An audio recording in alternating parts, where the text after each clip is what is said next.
So now, di-discuss ko naman kung paano gamitin itong Trello. So, Trello is a project management and productivity tool that helps individuals and teams organize tasks, collaborate, and track your progress visually. So it uses a board system with lists and cards to represent different stages or categories of work. So mamaya papakita ko yan. So each card can contains details such as checklist, attachment, due dates, and comments and labels. So mamaya pag nagkapag-create tayo ng isang board, so papakita ko siya isa-isa, no? So, ginagamit natin yung Trello board para sa project management, task tracking, content planning, and workflow management. So, may client tayo, gagawa tayo ng board or i-manage natin yung para matrack natin yung mga tasks na gagawin natin. So, create new board. Wait lang. So, kung hindi pa kayo nakapag-sign up sa Trello, sign up na kayo, gamitin niyo yung working email niyo para sa mga as a freelancer. Huwag yung gamitin yung personal niyo kapag may kapag sa work na. So, para ma-separate natin yung mga email na papasok doon.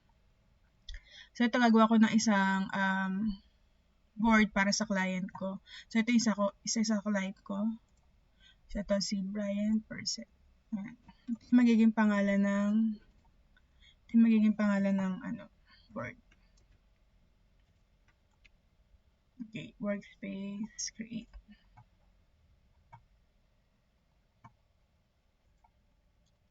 So, ito na yan yung board na generate ko para sa isa kong client.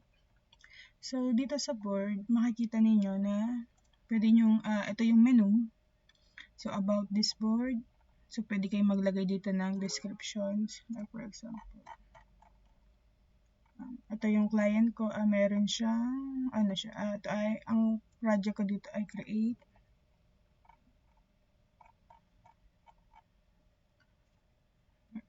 Create, training, outline, and edit videos. So, usually, ang aking gagawin dito ay mag-create ako ng video.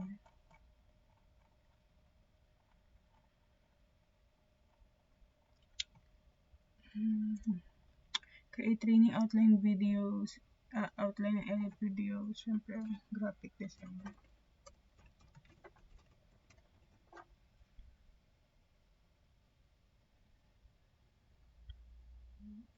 Admin.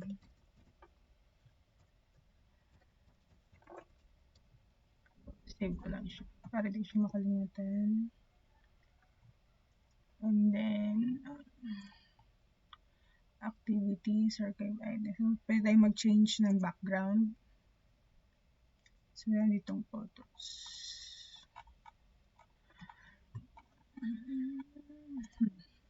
Wala.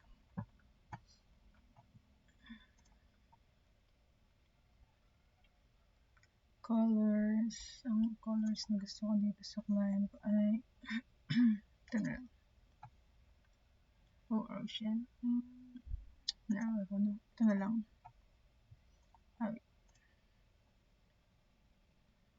Malabo. Balik na lang tayo dito.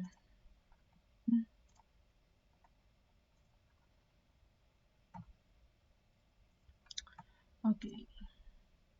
Then, settings. Check natin yung settings. Commenting, adding. So, okay naman sa settings natin. Custom fields. So, okay. Naka-ano naman siya. Automation. So, make a template. So, pag gusto mo gumawa ng template, mag-upgrade ka lang. Try natin itong labels.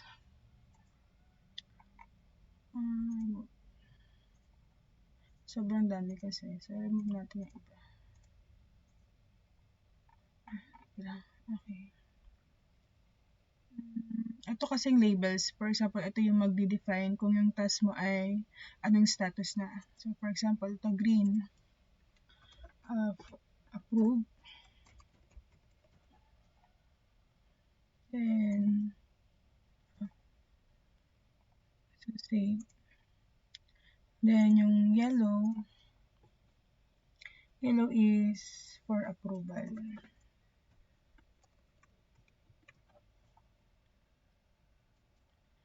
Orange is for revision.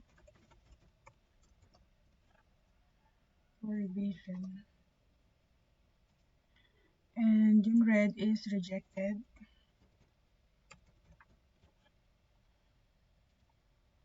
Ang color purple is napalitan ko siya. So ayan ang ideas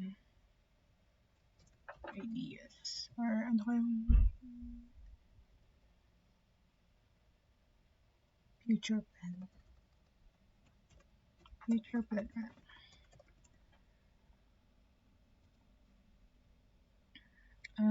Itong color blue.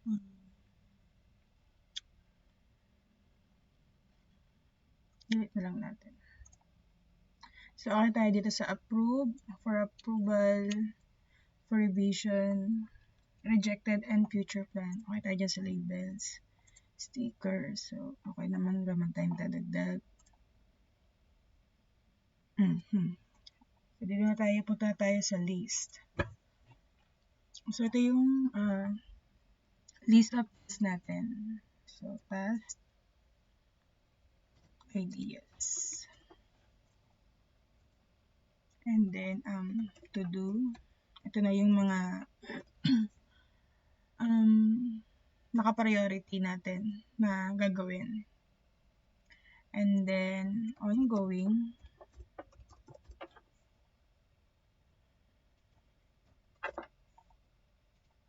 And ongoing. Done.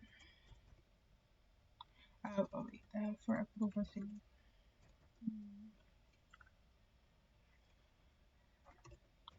For checking. And then done.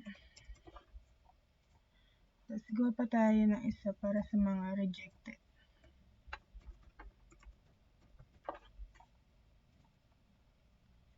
So, yan. So, yung isa sa project ko ay, sa task ko, dito muna ay, since hindi pa naiaano yung videos, wait lang. So, talagay natin ito dito. Ito yung isa sa task ko kasi hindi pa lang nasa send. So, ito yung mga kailangan. So, ito yung mga link niya. So, i-attach lang natin siya dito. So, attachment. Choose file. So, punta tayo dito sa download. Since dito yung mga download natin. Then, open lang natin.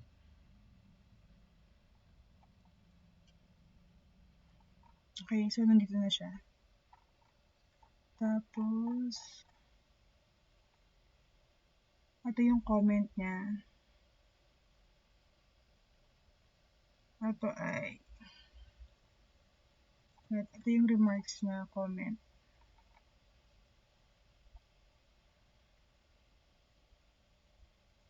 Lagay ko na lang dito yung comment niya para hindi ko na rin makalimutan. Tapos ito ay, okay.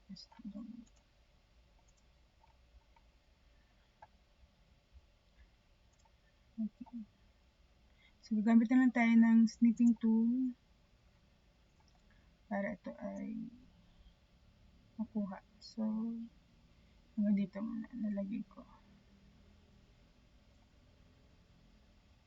So, pwede mo siya, ito kaganda sa snipping tool.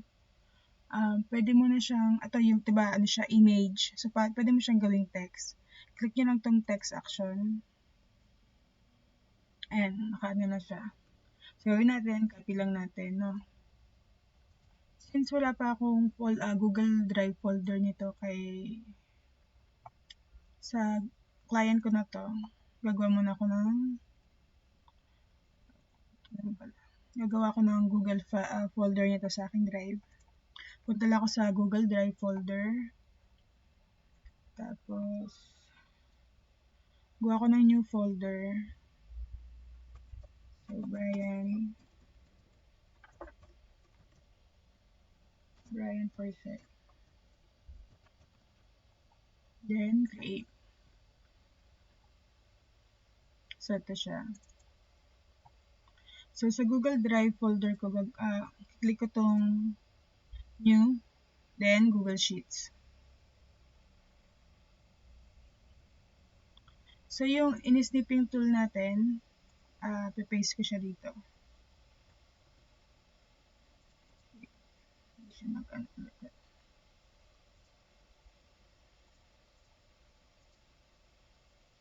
copy all text. So, ito na yan. Yan yung yung kinuha natin dito. Training manual.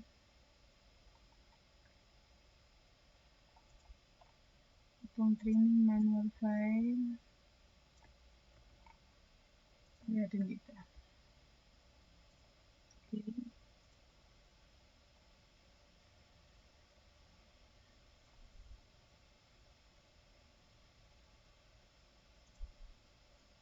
So, mamaya, i-double check na lang natin kung sakto ba siya doon.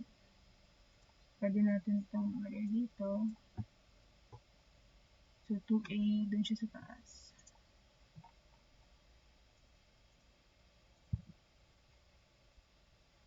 Follow up with display. Okay, magkasama to.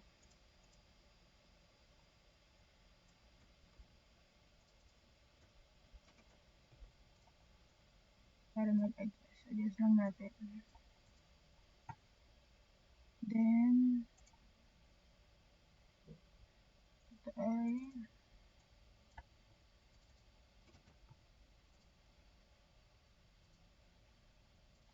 actually, pwede naman natin siya para mas madali natin nakita.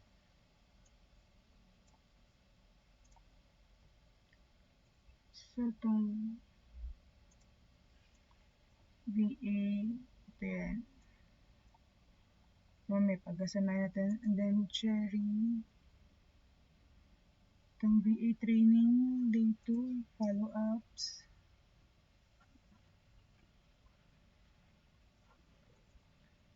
So, tayo dito din.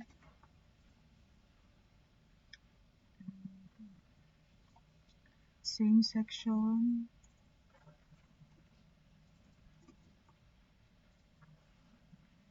Same section. And follow-ups.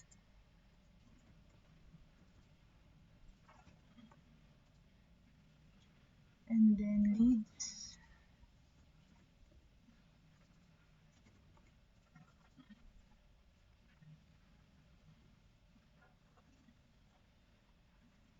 Same section, follow-ups.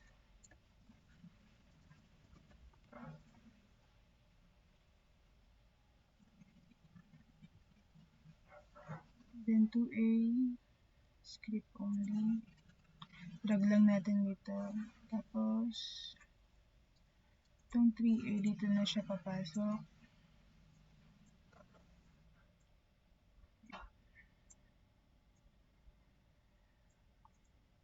4A.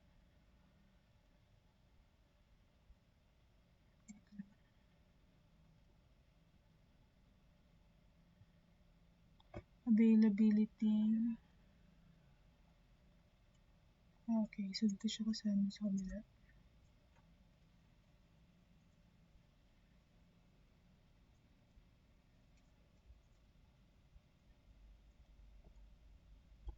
Okay, double check natin.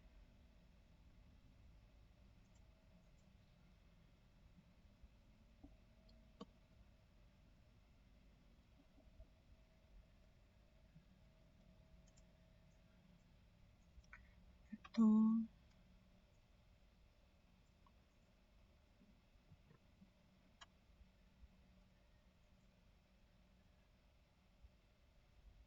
Same to E. Tapos, itong availability L4.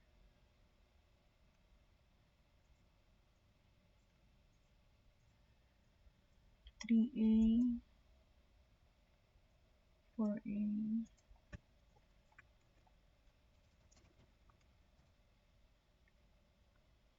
and then valuation explain, and then red flags. Tapos itong isa ay training PowerPoint. Tapos same.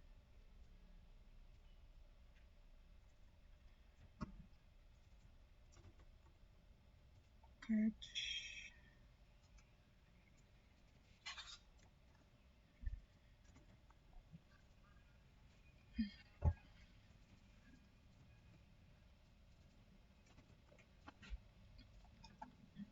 Then okay.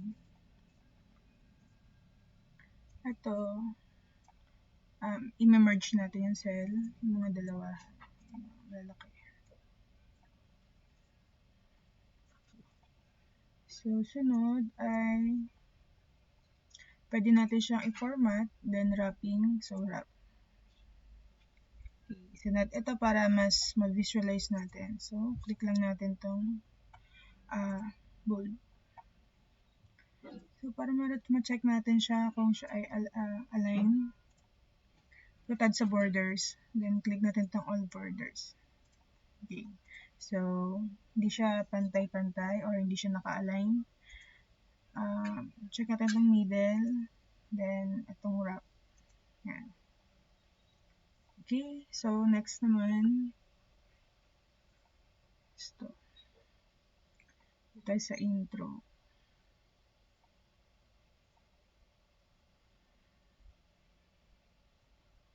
Natin ito. And then same, text actions, copy all text.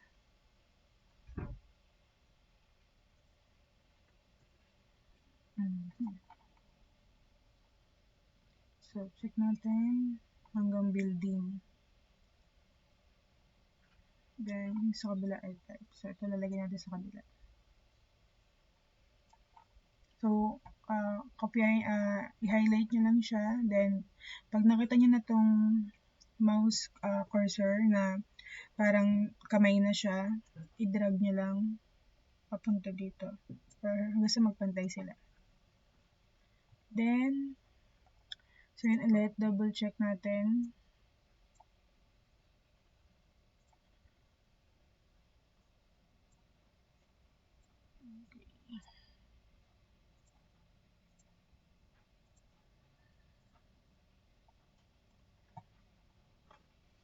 See, so ito sa baba. Then, whiteboard, customer needs.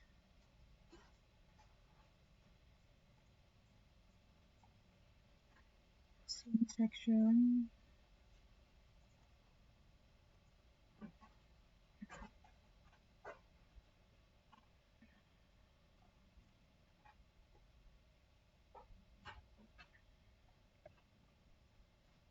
Okay.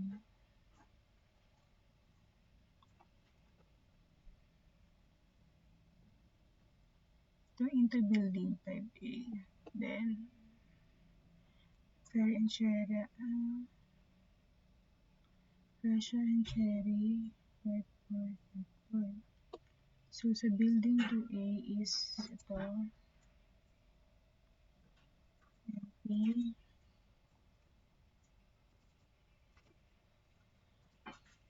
Ito siguro ay bumaba lang ito. Then, customer notes. Building. Sa day 2.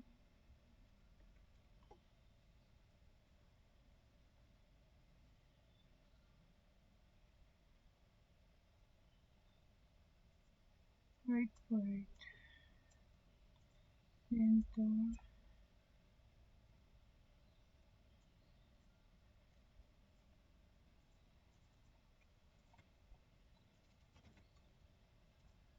Building estimates with trucks.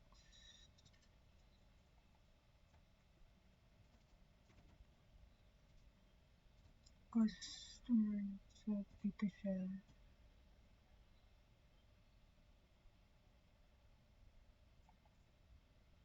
Customer notes.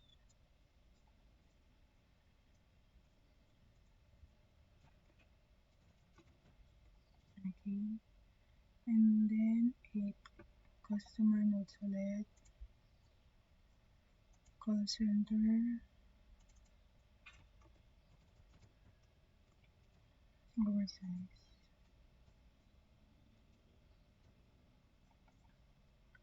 Okay. So, lagay ulit natin. So, gawin lang natin yung ginawa natin kanina, no? So, ito, i-highlight nyo to, then, click merge cell. Ito, highlight nyo din. Highlight. Highlight. Then, click natin ito. Align. Ito. So, ito na yung ating ito yung video file and training manual file.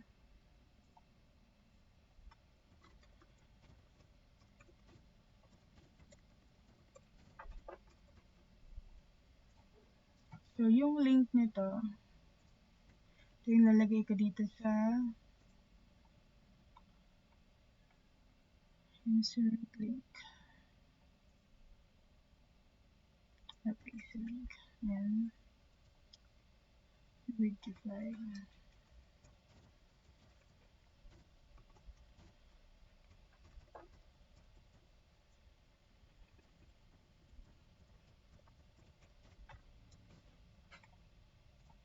So, insert lang natin. So, automatic na siya. Ito, naka-insert na siya. So, halimbawa,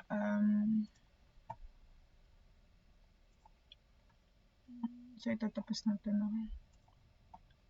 So, yan yung isa kong task. And then, since hindi pa nga siya nakakapag-send ng mga videos, like sinabi nga niya, hindi ko pa nare-receive. So, may pinapagawa si Brian. Ito muna yung isa. Ito yung ano natin. Add lang natin ito. Tapos,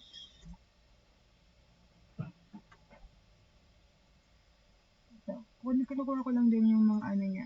Pero pwede niya rin naman na hindi kunin yun. So, para lang meron akong reference. Ito yung presentation. I-download ko lang yan.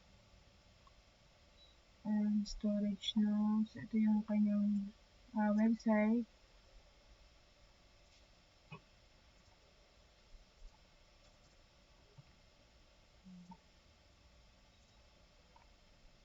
Yung Facebook.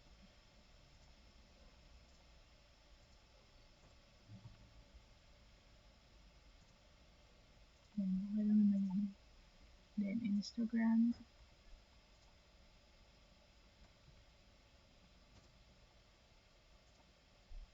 TikTok.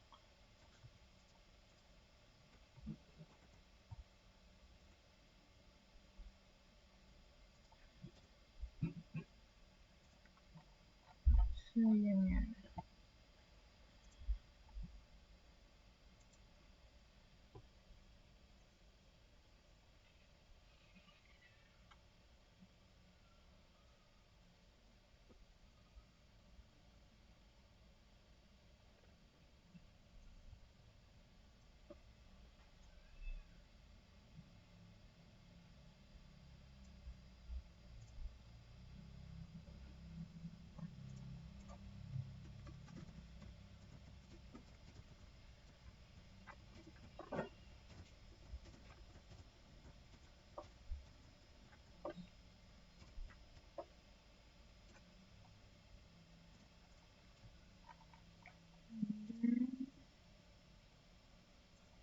Ito yung mga other attachment.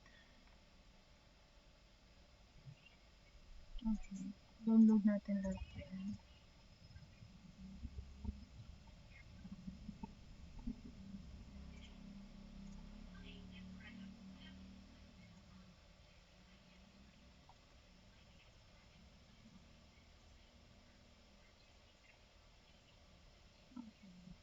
Hindi ko mata-download yung iba pala. So, yun, hindi pa ako nakaka-access. So, yan. Kaya kang ginawa ko kanina ay nag-send ako ng message kay client. Hindi ko na nag-send, sorry.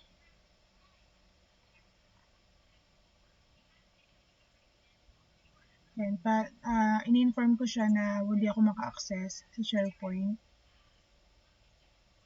So, ito lang yung meron ako na naka-access sa OneDrive.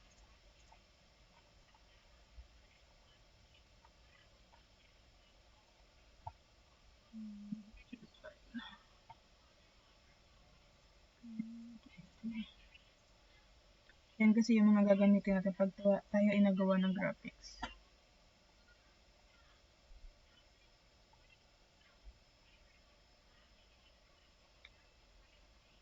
So, tanggalin na natin yung cover.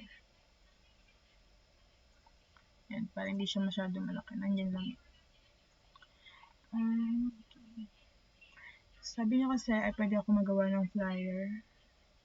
So, nagawa ko mamaya ng flyer.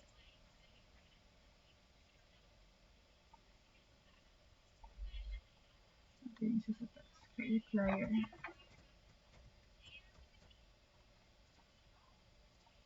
Click lang natin ito. And then dito ko lalagay ito paste. So, para mamaya babalikan ko siya. Dito ko na rin i-add yung tapos ko na flyer. So, basically, halimbawa, kapag, for example, tapos ko na yung flyer. So, i-update ko lang siya. For example, for approval. Lalagay ko na siya dito sa for checking. Kaya, ongoing ko lang siya. Sa labels. So, mag-add pala tayo ng label. Okay, yung blue na lang. Gawin natin siyang, ongoing ba tayo? Ongoing.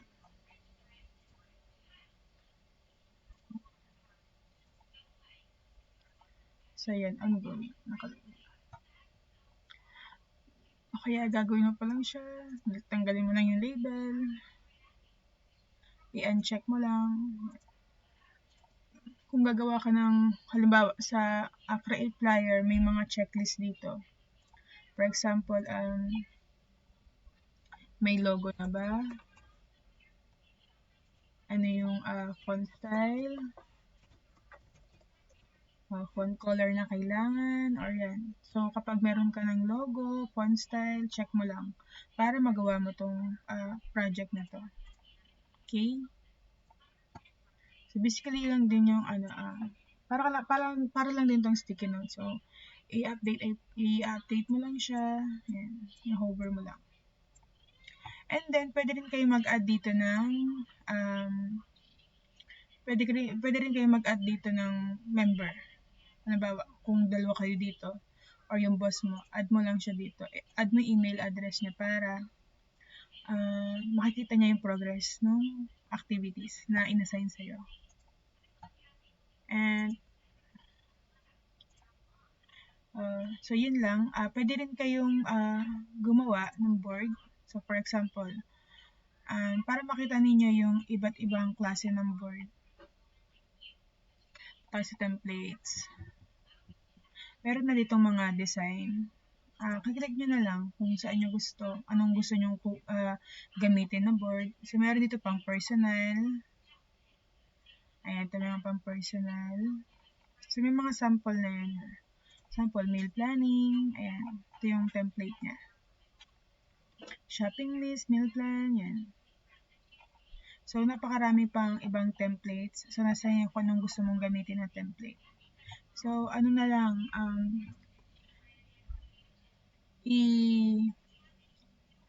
i-tour niyo yung sarili niyo dito. I-familiarize niyo siya para magamayan ninyo. Kasi yun naman talaga, pag lagi itong ginagamit, mamamaster niyo din to.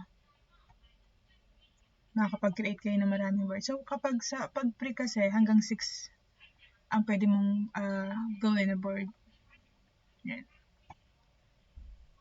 Okay.